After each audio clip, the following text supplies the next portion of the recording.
we're going to get started. It's 12:05. So it was nice even to see people briefly. If you are not part of our panel today, now is the time to turn off your camera and your video. Jill and Jody, if you would just come on briefly with your camera just to wave and say hi. I want to thank our staff, Jill Stiegel, our Assistant Director of Admissions, and Jody James, who's Assistant Director for the program, for helping us put this together today. So nice that you are here joining us as well. You can turn your cameras off. Please put your questions and thoughts in chat as we go along. We want this to be interactive and responsive to everyone. And this is, as I was telling our panelists and before you joined us, the very first of our alumni forums. We have amazing alumni. We have over 300 alumni working in every aspect of the field. And I thought this would be such a nice way to kick things off talking about philanthropy. As I mentioned, we're going to have forums coming up in September around people working in development. In November, people working in music. In January, people who are executive directors of organizations. Yes, Deborah Reed, I will be calling you, and among others, and hope to keep this going every other month. We're hoping to do every other one in person. I don't know if this will come to pass, given where we are right now, but we're all figuring out life as we go along. You all should have received the bios and the background on these 4 distinguished alumni who are with us today and their interesting career paths. If you haven't, put it in the chat and we'll make sure that you get it. And this is so we will not be reading bios, but you should have background on people. So we're going to kick right off. We're going to do 2 rounds. The first is in 5 minutes or less. Each person is going to give us a sense of what their foundation or corporation is up to, particularly in terms of giving for the arts. And we'll have a little bit of discussion. And then we're going to do a second round, which is what led them to this career path, because they all came through really interesting and different routes. And we're going to kick off with Lisa Woon, not only because she was in our earliest graduating class, of alumni who are present on the screen, but she is representing our only corporation on the call, Edison International. She's principal manager of external engagement there. Before that, she was head of corporate affairs. External engagement for corporate affairs at Edison International. And in her prior role at Southern California Edison, she headed the corporate philanthropy team. And the reason I really wanted to lead off with you, Lisa, is because we know we can look at the 990s for all of the other foundations represented and get an idea of what they're doing. But we know nothing except what's on your webpage. Right. So unpack it for us. How much are you giving a year and what are you focusing on? Great. Well, thanks again to CGU. So happy to see all the alumni on the call. My fellow distinguished panelists, excited to be here. Thank you to Laura. Would be remiss if I didn't give a quick shout out to you for getting us all together. So I'll go a little bit quick because I know this is a little bit of a different perspective for the rest of the other panels who are joining us today. So yes, Edison International, you're probably more familiar with Southern California Edison. It's a utility, obviously, in Southern California. We give annually $20 million. And some years we've actually given more. For example, in 2020, considering the pandemic, the total budget was $22 million. But we really do annually about 20 million. Part of the reason is we want to stay consistent with that amount of giving from year to year. We know how much our organizations depend on us in terms of that annual funding. So really try to be consistent with that funding for our partners. We have 4 giving priorities. So again, that's education being the top area in terms of the biggest spend there, or the biggest number of grants. And then it's the environment. It's civic engagement, and then public safety and emergency preparedness. All of the pillars are very much aligned to our strategy as a utility in the Southern California area. I'm really excited that to also be able to share that we don't just give annually in terms of that amount of grants. We do employee giving. Last year, It was a little bit lower than previous years, obviously with the pandemic, but still our employees were able to log 50,000 hours. We do Dollars for Doers, so that's the grant incentives for the volunteerism there. And then we also match our matching gift program, which 2 years ago we expanded to all nonprofit organizations. So of the $2.2 million that employees, colleagues across the enterprise give, 1.7 is matched. So in terms of direct funding for the arts, it's indirect. I'll be candid here in terms of we don't necessarily have, as I mentioned in one of our pillars, specific arts funding, but we do so in such an integrated way. I remember being, as part of my master's program, I did, my whole thesis was on STEM, STEAM, right? STEAM programming and how integral it is to STEM. And so the way that we do funding for the arts specifically is through civic engagement, and I would say through our education portfolio. We are funding many large cultural museums, civic institutions. So you'd mentioned the Huntington, Laura. We actually give a large grant to the Huntington Museum. We give to the Discovery Center in OC.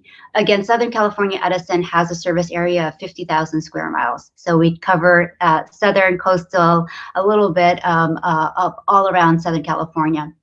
So we are funding large organizations like the Autry Museum, like I said, the Huntington, where we really focus on integrating STEAM programming, as well as, I think, field trips, right? Really kind of thinking of that early childhood development and giving them access to the arts. I'd say another area is through our education portfolio. We have 8.8 million that we give across a number of different organizations. The majority are scholarships for first generation college students. A lot of that is also going to after school programming. So programming with your Ys, your Boys and Girls Club, where we know so much of their holistic programming is really centered around the whole student, the whole child, right? Thinking of all those different components. So it's been really, again, I no longer am managing that team, but still very much excited to be able to share with this audience here all the things that we're doing at Edison. I would say the other thing is our board placement. I'd be remiss if I didn't talk about that component from a corporation, right? We know that we're only as strong as the communities that we serve, right? We think about resiliency, we think about being holistic about our giving. So one of the other things that we do at the company is provide board leadership. So again, we have board members on the Huntington, the Discovery Zone, a number of universities and institutions there. So we're also not just giving a grant there, we're providing the board leadership in terms of the directors or the board of governors. So we do, again, not necessarily direct programming, but indirect. I will also mention one thing that was really exciting for us to do. Obviously, we have a dangerous service, I'll be honest, right? Electricity can be dangerous. So one of the things we want to do is be able to educate school children around our communities how to be safe. We actually partnered with the National Theater for Children, and we actually bring safety and emergency preparedness plays to the communities, primarily underserved, low-income communities, bringing that education to the students, working with them and the teachers in the schools to be able to then supplement that with coloring books, with preparation materials for the home. So again, not necessarily your traditional, right, like arts funding organization, but definitely a lot of depth and breadth to what we do. So one just quick follow-up question. That was a great summary. You don't have an open application process, right? You have to be approached and basically form and establish a relationship. Yes, yeah. It's by invitation only. We have about 800 grantees that we work with across the service, the communities. So again, yes, that definitely is what we share in these types of forums, and as colleagues go out to the communities, look at our funding priorities. We definitely have thought out of the box over the number of years.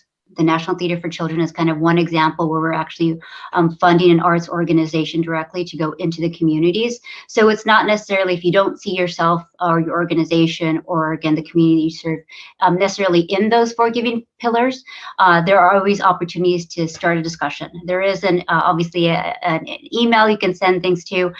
Definitely I'll make myself available to have introductory conversations. Still, again, always looking for great partners. That's what it comes down to, is great partnerships for what we want to do for our communities.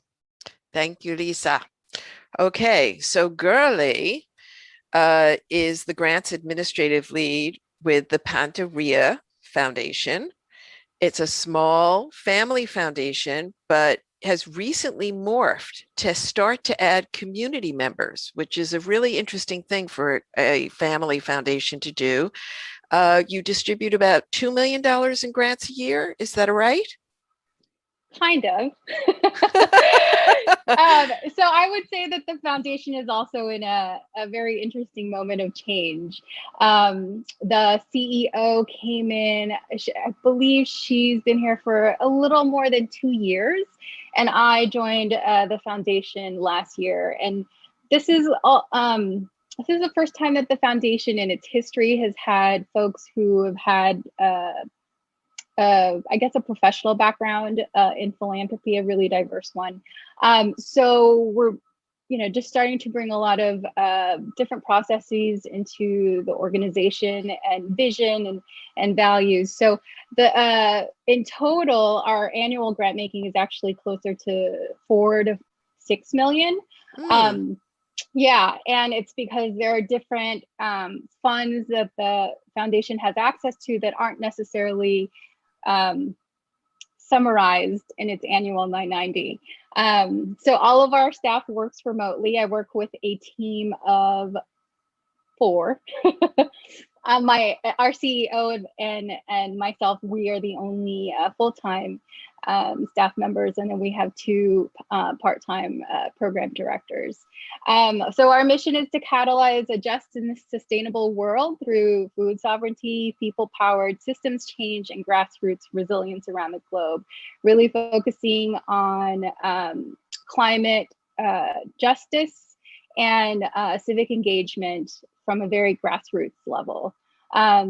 And through the arts, like Lisa, we also have currently funding more indirectly, simply because we're reevaluating that area of our grant making.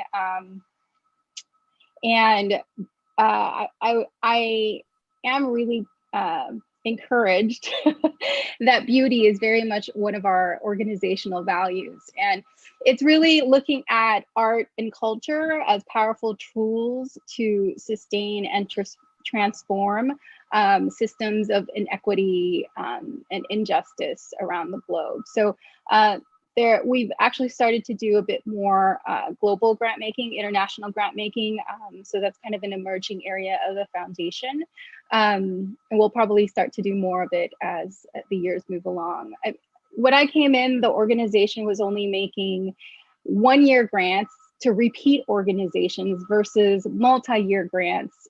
So we're just, again, starting to build in more changes, but also kind of at a gradual pace. I've experienced a learning curve being at a family foundation. Prior to this, I was at a community foundation, at a larger private foundation, and just the environment and the conversations and the interactions even with the board members is very different from foundation to foundation. We're currently distinctly funding 3 arts organizations working in education, community development, culture, and environment in California, Mexico, and the Philippines. And that's very much family directed. But looking at how those organizations have been supported and the work that they've been doing to see if there's any ways that we could leverage it moving forward. We And also, and what are those 3 organizations? Can you share those? yeah, it's COTA. It's a teaching alliance that's doing arts education. They're based in San Diego. Casa Gallina is based in Mexico City, and Canvas, which is based in Manila. Wow. Yeah, it's a very diverse pool. And then we're also in the process of researching participatory grant making efforts that are focused on supporting artists who are addressing climate change. I'm really excited that I'm able to bring a lot of the work that I've done prior to this foundation in the arts space, and seeing how we can build that into our participatory project. So more to come.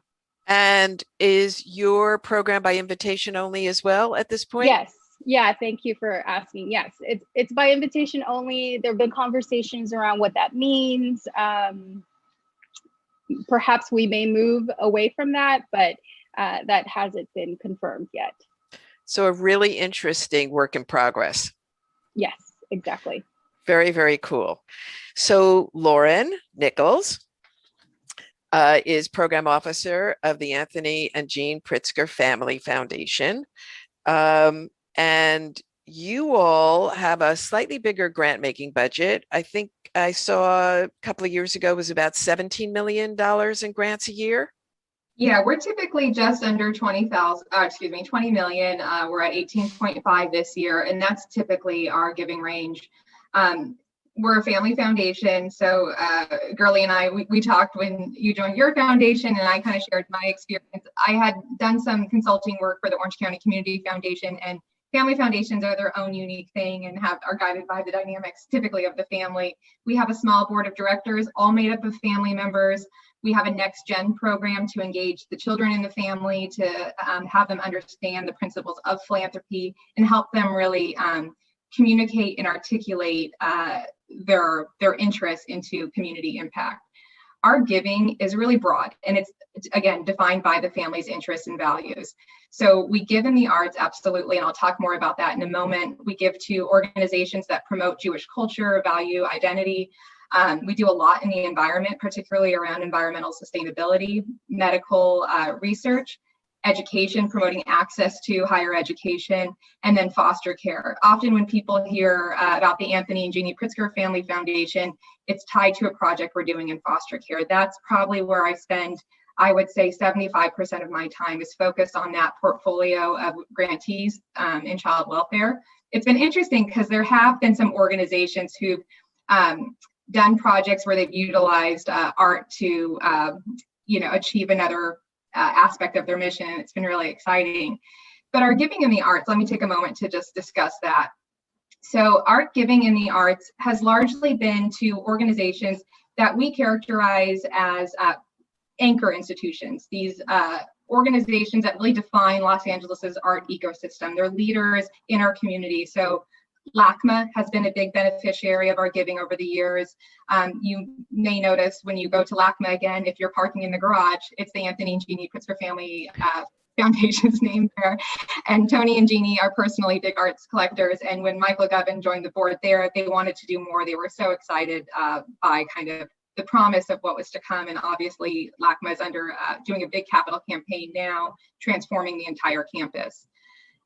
On that note, leadership is really important to us, and that also helps drive where we give. And so we do a lot with the Hammer Museum. Annie Philbin, the executive director there, is just, I think you all know, such a dynamic leader in terms of making the Hammer Museum accessible and free. That was under her leadership. They're also undergoing a major capital campaign as well, which is really exciting, which we're playing a leadership role in. So I want to interrupt to say that your background is from the Hammer. And I think your one of your capital gifts to the Hammer was 2.5 million. Yeah, and it's actually part of a $12.5 million pledge for that. So that was just one gift out of a 5-year commitment. And last year, as Lisa was mentioning about COVID, obviously all of us probably changed the way we were doing business because of COVID, not just meeting virtually like this, but how we made grants. And so with the Hammer commitment, it was really interesting because for those things that were scheduled out for years in advance, like this capital campaign over 5 years, is we talked with leadership at the Hammer to discuss relaxing restrictions. And so that's what we ended up doing for the Hammer to be most supportive in this time of crisis, is relaxing some of the restrictions for the gift to go directly to the capital campaign, to instead support overhead costs so that they could keep staff at the levels that they had pre-pandemic and continue operating and actually doing more in last year's moment of deep crisis last spring. Great, thank you so much. And now moving on to Inez at the Kresge Foundation, which this is like a brand new gig for you, right? You joined when? January 2020. Okay, so you've hit the 6-month mark. No, January 2020. You've been there a year and a half. Year and a half. I'm having a little math problems, but you have the largest Kresge grant making portfolio. about $150 million a year, right, in grants, Yes, I of think which the arts are a defined pillar or area. correct. So the Kresge Foundation has 8 programs and practices. So we fund in the areas of arts and culture, education, health, human services, environment, education, and then we have our place-based practice, which supports work in Detroit, and our American Cities practice that supports work in Memphis and New Orleans. And we also have a social investments program as well. And our mission is to, expand opportunities in America's cities. And so within all of this, we really are like a community development funder and a comprehensive community development funder. So what does that mean is like we're supporting the multiple dimensions that go into a community life. So when we think about housing, transportation, workforce development, economic development, all of these things that impacts a community's life day to day. And within that, we believe that arts and culture and creativity are a pivotal aspect of how to support communities.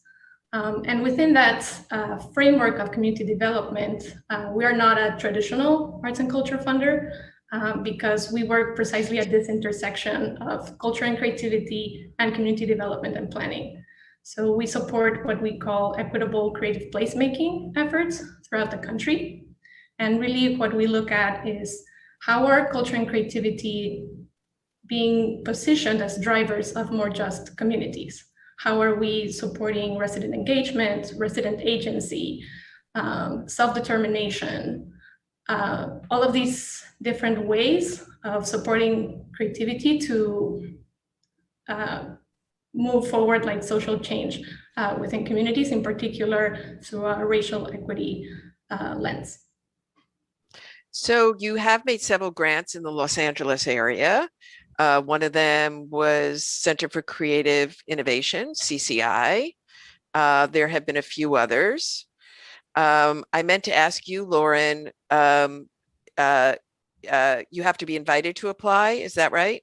Yes, that's right. Same thing.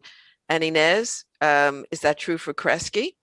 At the moment, we are just doing like invitations to apply. We have had an open portal for letters of inquiry in the past. So I think it depends on whether there's like an initiative, there may be a particular request for proposals for organizations to apply. But for the moment, we don't have anything like an open opportunity. It's more invitation to apply. And we do have several organizations in LA, including, as you mentioned, the Center for Cultural Innovation, East LA Community Development Corporation, among others. So your work, I know, is greatly influenced by Maria Rosario Jackson, who taught in the program, in the CGU program for many, many years. And a lot of the strategy is actually around her thinkings. For those of you who took her class, you have a direct pipeline to the brain of what's happening at Kresge. And I hope some of you who took my cross-sector work class are appreciating how important this confluence of the arts and everything else in the world and our intractable issues is. You know, Yvonne raises a great question in the chat, which is all of you are basically by invitation. And so it becomes a chicken or an egg. Now, I understand why this is true, because you have limited staff and you literally don't have the ability to vet and deal with an unlimited amount of applications coming through an open portal. Your giving areas are focused, right? So you don't want people going through the trials and tribulations of working on an application where the fit may not end up being right. So ironically, I think in response, you know, to what Yvonne is asking, it's a twin-edged sword. In an attempt to control the workflow for you guys, in an attempt to control the work involved for arts organizations who you don't want doing unnecessary applications, that's how we end up at this kind of invitation place. But I'm going to kind of slightly rephrase Yvonne's question. How the hell does one get invited to apply right? If you don't know anyone and you don't know what the right way is to approach. Who would like to address? I can Yeah, start. Lauren. Oh, Yeah, sorry. I'd be happy to jump in. We are a very small team. We're 3 full-time staff members. I was actually the second person to join right out of CGU in 2014. Been with the foundation for 7 years. We added a third person 2 years ago, and then we have an ongoing paid college internship for somebody with lived experience in foster care. So we are just so tiny. We're doing a ton. We have about 160 organizations we're supporting each and every year, and we go to so many events between our small team. That's how we learn about a lot of interesting new projects or hear about brand new organizations, new pilots, things like that. So being out in the community is really vital for us to do our work effectively, to learn about what's happening, who are kind of the thought leaders doing exciting work. And so I would encourage nonprofits to go to conferences, to go to community events, to go to things where they can really showcase, they can network, because that's how it happens. It's really relationship based, but we're out there all the time trying to learn.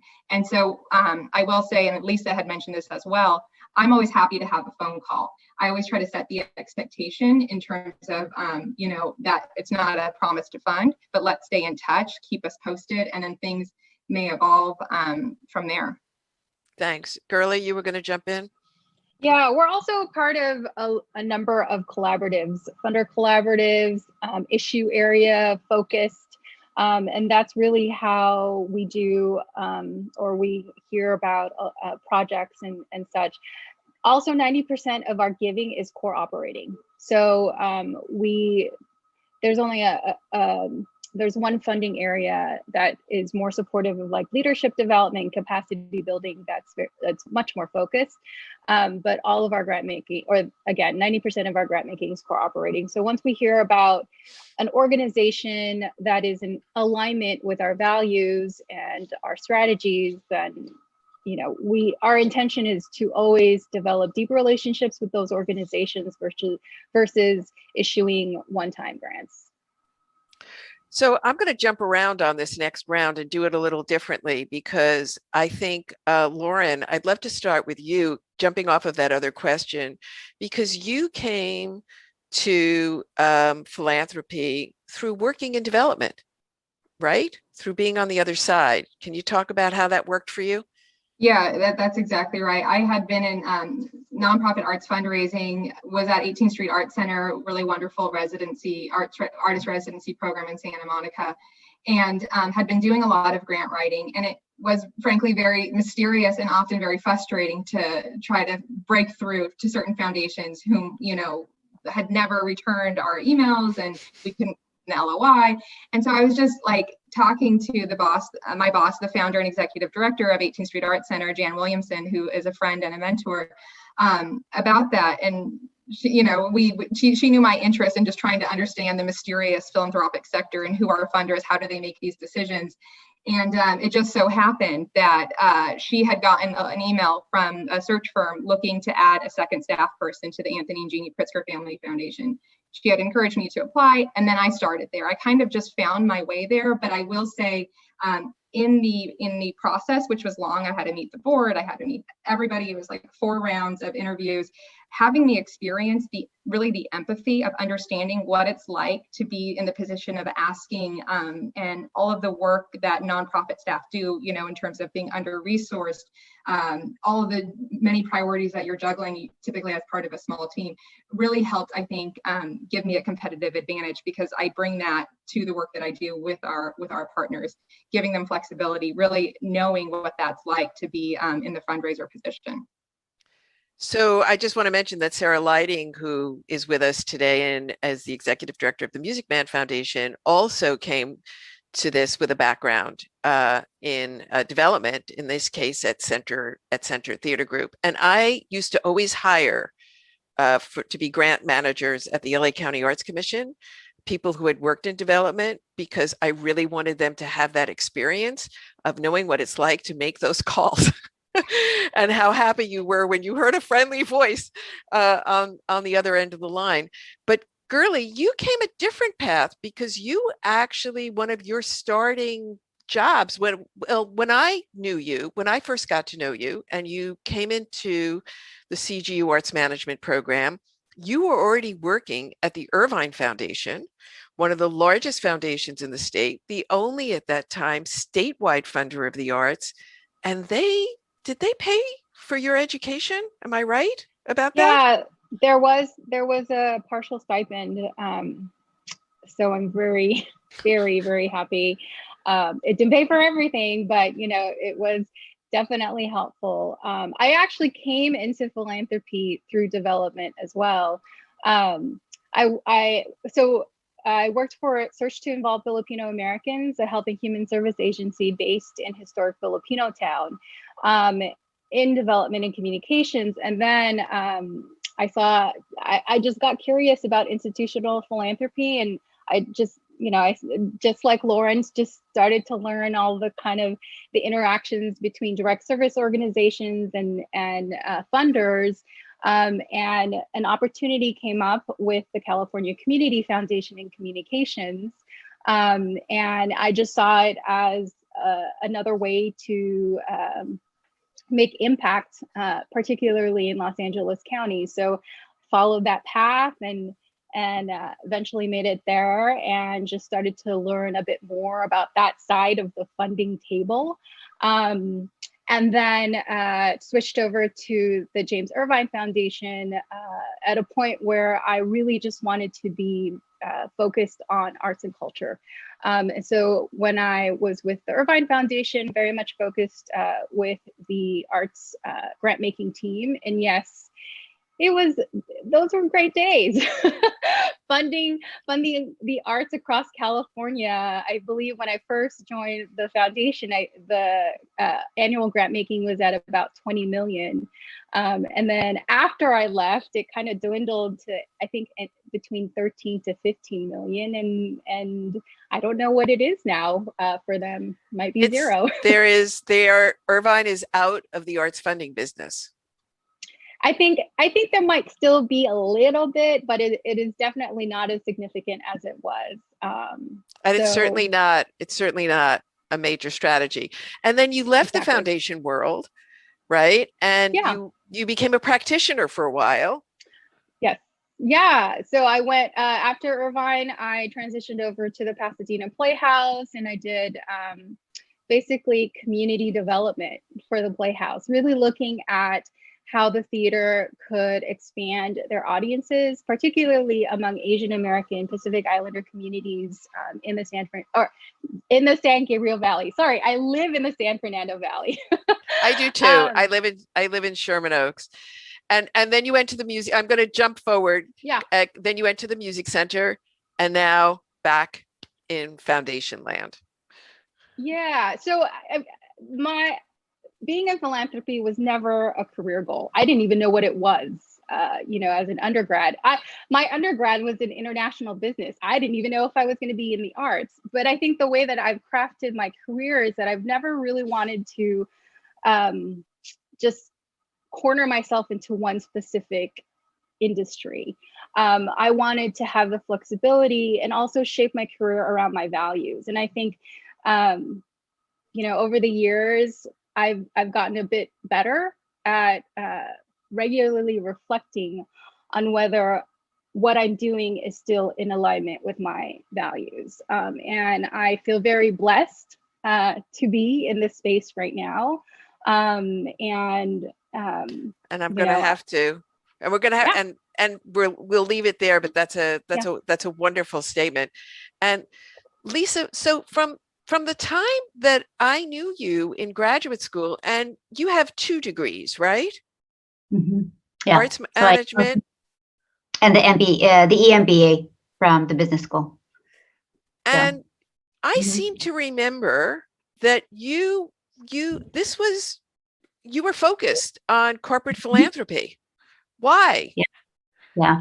And it's part of the reason why I applied to Drucker. Like, I did do my research to find a program that was very much rooted in corporate social responsibility, that also had a component of arts management. Because I know, so my background, I think of myself kind of like that practitioner. I'm a programmer by heart, right? So working in higher education, working with lower socioeconomic status individuals, high school students. I've always done programming. I've always curated, I'll call it that, programs for the nonprofits that I worked at. I worked at the business school, and that's when I first got an understanding of corporate social responsibility, knowing that you can do more than the business, your bottom line, you can actually do good, right? And then understanding the Drucker philosophy, and then marrying my passion for the arts was just a natural fit. I mean, it just really blended things together, and I think it's afforded me with different opportunities. So I was actually at the Autry working on in the program, on the programming staff when I applied to the program, and it was just again an epiphany for me to come together with practitioners, all different types of backgrounds. Yourself, Laura, as a leader in the Los Angeles community and beyond, to think about the depth and breadth of arts bringing people together, whether that's through business or whether that's creatively or whether that's through nonprofit organizations. So I remember coming to you and being like, okay, I'm interested in getting into this. Now, again, Southern California isn't a large corporate center anymore. You have basically your entertainment industry, and then you have a couple of different sectors who are still here. So it was really, partly it's just, we talked about, Lauren, you mentioned networking for nonprofits, going to these conferences. It was, again, the network that Laura brought through the graduate program, bringing, again, leaders throughout Southern California and beyond to talk to students about what they want to do. And she introduced me to somebody who actually headed, she was a corporate secretary for Edison International for a number of years. And I was able to do an informational interview, 15 minutes or 20 minutes, and then really just started applying to the position in Edison. Now, again, we have 13,000 employees currently. I think I had a team of maybe 5 or 6 to do all of the work that I mentioned. We had 800 grantees. When I first started with the company and worked particularly in this area, we had as many as 1,800 grantees. So we really focused our portfolio down to aligning on the strategy of the company and aligning to nonprofits that really support those strategies. So yeah, it was very intentional, right? To try to work at a corporation that I also felt comfortable and confident that the leadership, I think you'd mentioned, right, thinking of the hammer, the leadership at the company and being able to move the communities forward in its giving. So it was, yeah, I was surprised for a large corporation like Southern California Edison and Edison International, how small the team is. Very nimble, very, again, different backgrounds, but it is a very hardworking team, similar to the foundations that are represented here. And as Lisa's saying, you know, unfortunately, there used to be more corporate giving in Los Angeles, but there are almost no corporate headquarters left in LA. So the opportunities are much smaller. And Inez, last but not least, how did you end up in this place? Because this wasn't where you were kind of starting, right? No, and I was just remembering that I think we had a conversation when I was in my first year in the master's about having a career in public sector. So I think that I was looking at like an arts commission, local arts agencies, things like that. So it's not a career that I was necessarily expecting. And I think like my trajectory has moved around quite a bit to get here. You mentioned Maria Rosario Jackson. She was kind of like my introduction into this work. So I think I came into it more from that side, from like wanting to support this kind of effort, that I ended up here.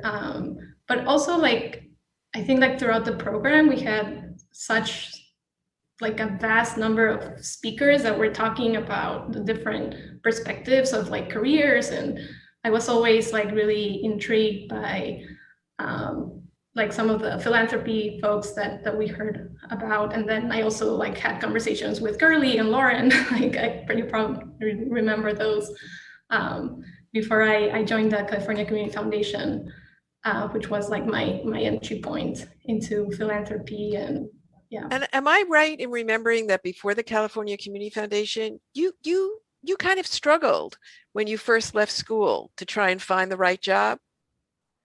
I think I was struggling finding what I wanted to do, and was kind of balancing out a few things. I was trying to find like the right opportunity too. So I was looking at more on the administration side, but then I really wanted to have something that was really like social justice focused. And also, as Girly mentioned, not necessarily pinholing myself into like one thing. And I think that the opportunity at CCF allowed me to like expand that experience, because I wasn't focusing only on like arts and culture, but also working with like capacity building and nonprofit sustainability and other kinds of technical assistance to organizations in LA County. So it was a journey for sure.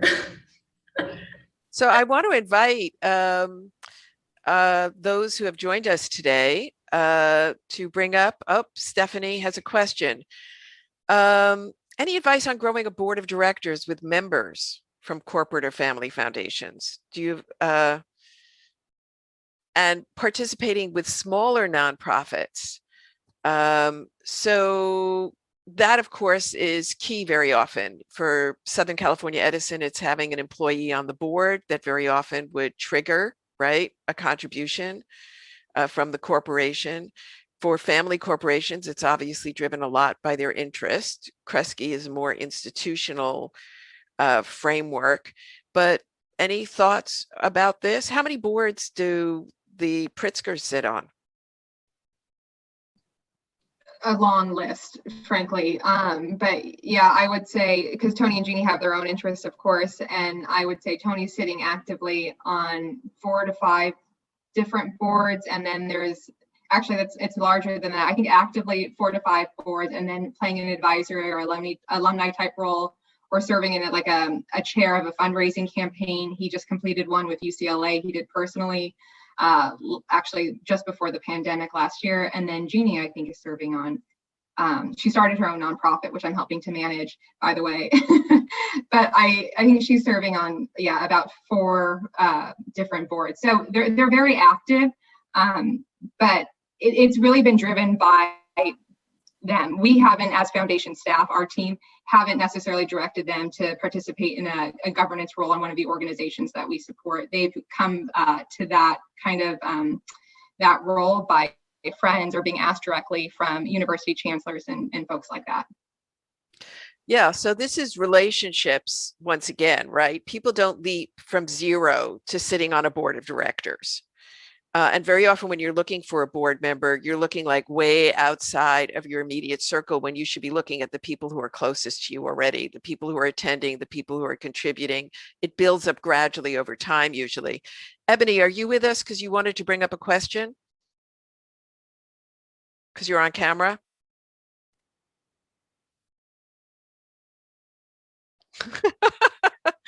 We can't hear you. You're muted. Sorry. I think I might have just accidentally clicked on my camera. No, I don't have a question at this point. Oh, okay. Well, let us know that. if you do. Always good to hear from you. All right. Thank you. Yeah. So this happens, in a kind of natural progression by people getting familiar with your organization, coming in, usually giving it a smaller level, and becoming involved, growing over time, I would say. Any other questions from the group at large? Lisa, I have a question. How big a part does politics make in what you end up doing?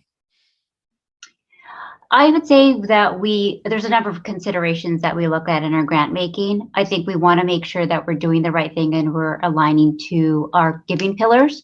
I think we're very cognizant of the politics. That doesn't necessarily influence our decisions, right? I think when I mentioned going from a portfolio of close to 16 to 1,800 grantees and really lowering that to about 900, and that's again just direct grant making. That doesn't include the 2,400 nonprofits that are part of our matching gift program. That doesn't include the overlap with our volunteering program. So I think we're very cognizant of obviously politics in the Southern California area. But again, those are behest. I mean, I'll be very clear in terms of elected officials and their requests. Those are behested payments. We are a very compliance-driven company.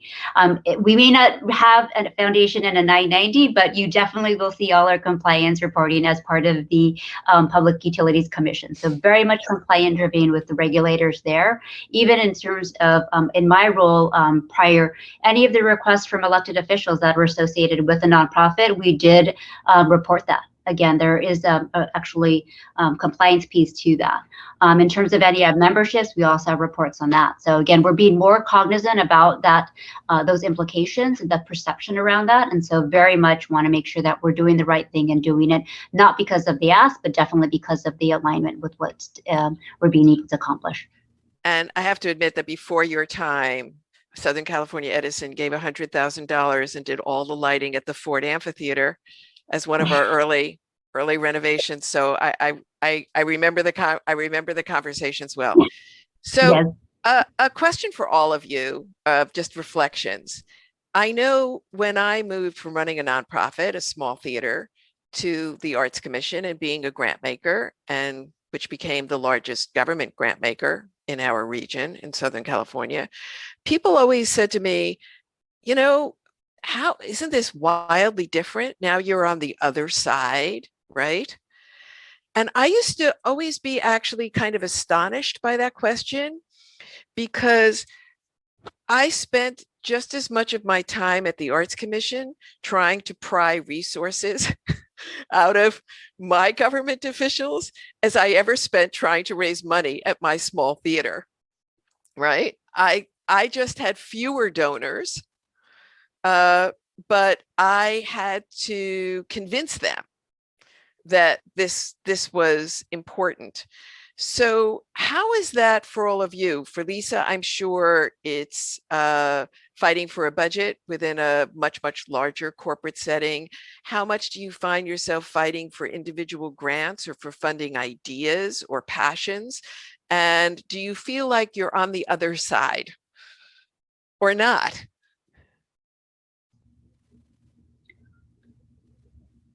Maybe I'll start. I think there is, you definitely feel it on the other side. So don't get me wrong. Like from a program, I'll be honest here. I think from a programming side, I work so closely with my development colleagues, right? You're really working towards helping to have a better understanding of the mission, the execution, the operations, bringing in a diverse audience. So there is something definitely different on this side because there's dynamics, right? We are quote, quote, funders. We are enabling that to happen.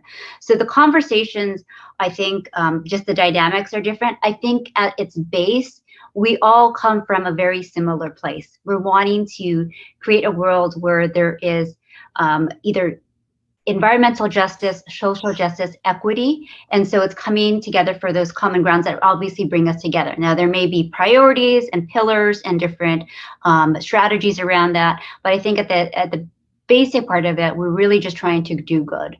So don't get me wrong. I think that there's definitely, in some cases, again, as the funder, you also have different set of obligations, right? You have either shareholders, you have your family foundation, you have your board of directors. So it's just a different maybe relationship you have with the same people and the different expectations given your role. So I'll let my other colleagues maybe join in. Yeah, Inez. Yeah, I think it's interesting because you're kind of on the other side, but at the same time, as a program officer, you're not the final decision-making person. So being on the grant writing side before, like there's a certain nervousness and certain not knowing what's happening on the other side and everything that depends on that, you know, so definitely you don't have, I guess, the same pressure in that sense. But on the other side, you want to do right by the organizations that you've been in conversations with, that you're trying to support, and you're trying to make the case for funding through the different channels that you have to go through as well. So sometimes it takes a little bit of case making, and some are easier than others to try to really condense an organization's body of work into a write-up, for example, which is what we present to our executive team and our board. So yeah, it's definitely different, but also I'd say in terms of the invitation stuff to apply, we are always open to like having conversations. So like having that experience, as others mentioned before, we're always trying to like be very mindful of that and navigating both sides of the equation. And Gurley, and then Lauren, last words Yeah. on this. I think one of the big differences is just time. Time flows differently on this side of the table. Because I mean, I think, to be honest, it's because the resources are different. And there is not a pressure to, you know, make sure you get everything in place so that a production can happen. Like the curtain is going to go up no matter what. So I think time just flows differently. But there is, you know, still that level of like having to make the case that a project or an organization should be supported because it aligns with the values of the organization and the interests of the family. So there's still pressure, it's just different. Thanks. Lauren? Yeah, I would agree exactly about the time. You don't have that pressure of you met your fundraising deadline and then the fiscal year starts and you start from scratch all over again and it's a mad hustle. So I don't miss that from the nonprofit fundraising side. It was just such a constant grind. We are so busy now with the foundation, but yeah, we set the timing. I don't have that that external sense of pressure of can I meet my budget? So it definitely isn't as stressful, I would say. It's a lot of work and I feel a lot of responsibility to make sure I'm doing the right due diligence to get money invested in worthwhile projects and that the family connect to. But it's more relaxed. I mean, I don't want to say that word exactly, but that's the first one that comes to mind in terms of not having that immense pressure and stress. Well, Trevor, thank you for your question. People can look at it in chat. I'm afraid we're not going to have time to do a round on it. But one of the things that I'm super impressed with for all of you is the kind of strategy work that goes in to the giving. You guys are not throwing darts at a dartboard and just being reactive to what's going on around you. You have theories of change, you have priorities that you're aligning with, and I know that those are constantly changing.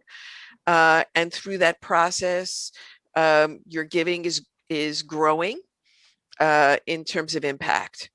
And that's tremendously fulfilling to hear. And it's due to the hard work and strategic work that all of you put into this. So we're going to be wrapping up for today. I want to invite everybody to come back on with their camera and just wave and say hi and get a chance to connect with each other and see everybody who was here for this conversation of our first inaugural alumni panel and for joining us. So you can see not faceless names, but all of your peers connecting with you for the first of what I hope, as I said, are going to be many, many really productive conversations. So thank you all, and hope to see you in September. I hope we'll be able to do it in person because we're planning to do it at Bob Baker, the Forum on Development at Bob Baker Marionette Theater, and there will be puppets. So there is nothing better than that, but if we can't, we'll see you on Zoom again. So signing off, and thank you again all for being here. Thank you all. Thank you Very much.